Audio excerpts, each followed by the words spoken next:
من ثنيات الوداع وجب الشكر علينا ما دعا لله داع أيها Jadi tahu betul Ustaz ini masalah pesantren. Jadi dengan kerendahan hati Ustaz ini, kebesaran jiwa beliau terhadap agama, bersedia menyampaikan tausiahnya kepada anak-anakku semuanya, kepada Ustaz-Ustaz, motivasi supaya kita semangat menuntut ilmu.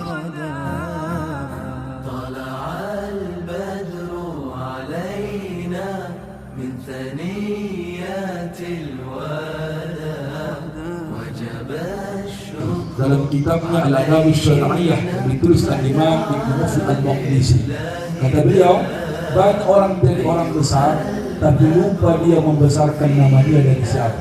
Tunjukkan Ustaz pandai baca kitab dari mana? Tamatan Tuba ya. Kadang-kadang sakit hati kita.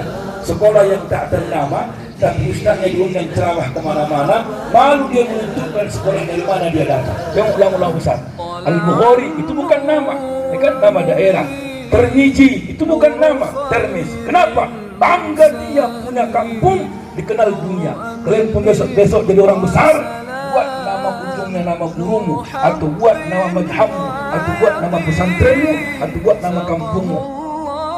Allah Ta'ala rahmatan lil alamin fa'ala al-barri syu'a'an wa 'ala al-bahri syu'a'an طلع البدر علينا من ثنيات الوداع وجب الشكر علينا ما دعا لله داع أيها المبعوث فينا جئت بالأمر المطاع جئت شرفت المدينة مرحبا يا خير داع مرسل بالحق جاء نطقه وحي السماء